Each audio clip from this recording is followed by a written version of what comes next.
السلام علیکم رحمۃ اللہ۔ آج انشاءاللہ ہم دوسرے پارے کا خلاصہ پڑھیں گے۔ سب سے پہلے کچھ چیزیں میں آپ کے سامنے ذکر کر دوں جو ہم نے اس پارے میں جو مین قصے اور پوائنٹس ہیں جن کو ہم انشاءاللہ بیان کریں گے آگے چل کے۔ سب سے پہلا مسئلہ اس میں قبلہ کی تبدیلی کے حوالے سے ہے، جس پر کافی لوگوں نے اعتراضات اٹھائے تھے اور اللہ تعالیٰ نے ان کا جواب دیا۔ پھر اسی طرح کچھ احکام ہیں، کچھ مسائل ہیں، وہ انشاءاللہ آگے چل کے ڈیٹیل میں ذکر کرتے ہیں۔ پھر اسی طرح طاعون کی بیماری کے حوالے سے ہے اور طالوت اور جالوت کی لڑائی کے حوالے سے کچھ چیزیں ذکر کی گئی ہیں۔ سب سے پہلے قبلہ کی تبدیلی کے حوالے سے جب اللہ تعالیٰ نے حکم دیا، کیونکہ نبی صلی اللہ علیہ وسلم کو یہ پسند تھا اور اللہ تعالیٰ نے حکم دیا تبدیل کرنے کا، پہلے بیت المقدس کی طرف منہ کر کے نماز پڑھی جاتی تھی۔ ہجرت کے دوسرے سال میں اللہ تعالیٰ کے حکم سے اس کو قبلہ اللہ تعالیٰ نے خانہ کعبہ کو بنا دیا، تو کچھ لوگوں نے اس پر اعتراضات اٹھائے اور ناپسند کیا، تو اللہ تعالیٰ نے کچھ آیات میں ان کا جواب دیا کہ نیکی صرف یہ نہیں ہے کہ مشرق یا مغرب کی طرف منہ کر کے نماز پڑھو یا مشرق یا مغرب کی طرف منہ کرو، نیکی یہ ہے کہ ایمان لانا، اللہ پر ایمان لانا، قیامت پر ایمان لانا، فرشتوں پر ایمان لانا، کتابوں پر ایمان لانا، پھر اس کے بعد یتیموں، مسکینوں اور ان سب کا خیال رکھنا، ان پر مال خرچ کرنا، لوگوں کی مدد کرنا، یہ بھی نیکی ہے۔ یعنی اللہ تعالیٰ نے ان کو بتایا ہے، سمجھایا ہے، تو اس میں ایک تفصیل سے اللہ تعالیٰ نے قبلہ کی تبدیلی کے حوالے سے جو لوگوں کے اعتراضات تھے ان کے جوابات دیے ہیں۔ پھر اسی طرح کچھ احکام جو اللہ تعالیٰ نے اس بارے میں بیان کیے ہیں وہ میں مختصراً انشاءاللہ ذکر کرتا جاؤں گا، جن کو آیات بر بھی کہا جاتا ہے۔ ان میں کچھ عقائد کے حوالے سے بتائے گئے ہیں، کچھ عبادات، کچھ معاملات، ان سب کے حوالے سے ہماری رہنمائی کی گئی ہے۔ پھر اسی طرح جیسے ہمیں بتایا گیا، اس بارے میں بتایا گیا ہے کہ مردار کا جو ہے وہ گوشت حرام ہے، تم پر خون حرام ہے، خنزیر کا گوشت حرام ہے، غیر اللہ کو سجدہ کرنا، اس کی عبادت کرنا تم پر حرام ہے۔ یہ چیزیں سمجھائی گئیں، یہ چیزیں بتائی گئیں اس بارے میں۔ یہ وہ چیزیں ہیں جن کو اللہ تعالیٰ نے واضح طور پر قرآن پاک میں بہت سے مقامات پر حرام قرار دیا ہے۔ پھر اسی طرح کچھ معاملات میں ان میں ہے ایک قصاص کا مسئلہ کہ قصاص کس چیز پر ہے اور کس طرح لینا ہے۔ پھر اسی طرح وصیت ہے، وصیت کے بارے میں اللہ تعالیٰ نے فرمایا کہ جب تم میں سے کوئی موت کے قریب ہو تو وہ وصیت چھوڑ دے اور اچھی وصیت چھوڑے۔ یہ جو پیچھے والے ہیں اس کی وصیت پر عمل کریں، یہ نہ ہو کہ وہ زیادتی نہ کرے وصیت کرتا ہوا بھی، جیسے کہ حدیث میں آتا ہے ایک بندے نے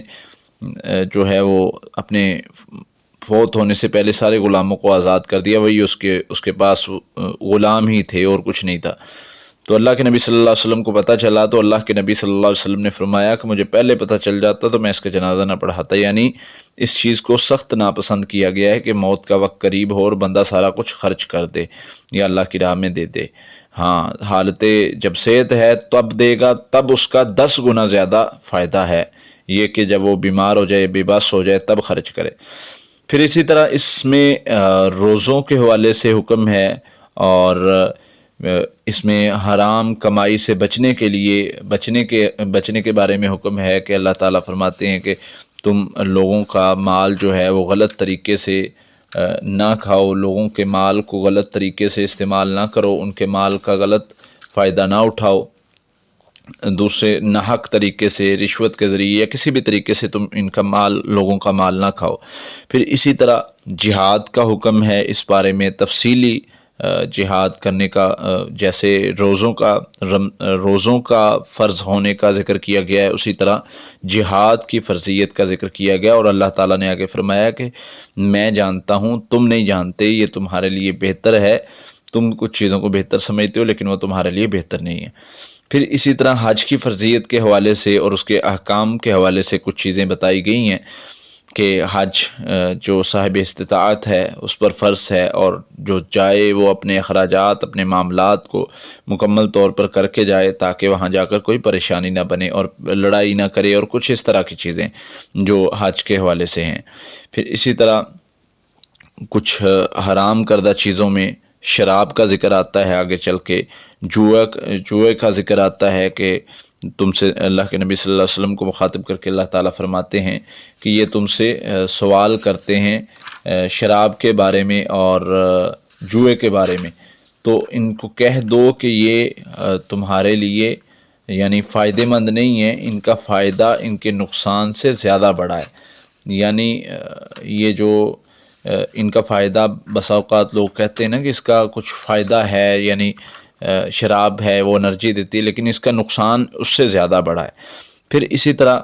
مشرکین سے نکاح کرنے سے منع کیا گیا ہے اور فرمایا گیا ہے کہ چاہے تم مومن لونڈی سے کر لو، غلام سے کر لو، لیکن مشرک سے وہ بہتر ہے۔ پھر اسی طرح کچھ خواتین کے مسائل کے حوالے سے بھی اس بارے میں ذکر ہے۔ حیض کے مسائل ہیں کہ حیض یہ ایک تکلیف دہ بیماری ہے کہہ لیں، یا یہ ایک تکلیف دہ عمل کہہ لیں اس کو، اور اس میں خواتین کے مطلب مردوں کو مخاطب ہو کے کہا گیا ہے کہ تم اپنی بیویوں کے پاس نہ جاؤ ان دنوں میں۔ اور پھر اسی طرح کچھ طلاق کے مسائل بھی اس بارے میں ذکر کیے گئے ہیں، جس میں اللہ تعالیٰ نے سختی سے منع فرمایا ہے کہ اپنی بیویوں کے ساتھ زیادتی سے، ظلم سے پیش نہ ہو۔ اگر تم نے رکھنا ہے تو اچھے طریقے سے رکھو، اور اگر نہیں رکھنا تو بھی اچھے طریقے سے ان کو چھوڑنا ہے۔ پھر اسی طرح عدت کے حوالے سے بھی ذکر ہے کہ 3 قروء یعنی 3 حیض وہ ان کی عدت ہے، وہ آگے نکاح نہیں کر سکتی، اس کے بعد وہ نکاح کر سکتی ہیں۔ پھر آگے قصہ شروع ہوتا ہے، بیماری کا ذکر کیا گیا ہے، طاعون کا، جس کے بارے میں مشہور تھا کہ یہ بیماری ایک سے دوسرے کو لگ جاتی ہے، اور کچھ لوگوں نے جس علاقے میں یہ آتی تھی ان ایریاز کو بدلنا شروع کر دیا، یعنی اس علاقے سے ہجرت کر چلے جانا۔ تو اللہ کے نبی صلی اللہ علیہ وسلم نے منع فرمایا ہے، اور اللہ تعالیٰ کا بھی یہی حکم ہے کہ جس علاقے میں یعنی یہ بیماری آئے اس علاقے سے نہ جاؤ۔ اللہ کے نبی صلی اللہ علیہ وسلم نے فرمایا کہ یہ اس طرح جو ہے وہ بیماری ایک سے دوسرے کو نہیں لگے گی۔ فرمایا جب وہ بیماری ختم ہو جائے پھر اس علاقے سے آگے تم جا سکتے ہو۔ پھر اسی طرح اس پارے میں طالوت اور جالوت کا ایک واقعہ ملتا ہے جو بنی اسرائیلی ہے، جس میں طالوت کے لشکر میں حضرت داؤد علیہ السلام بھی تھے۔ اللہ تعالیٰ نے جب طالوت کو بادشاہت دی تو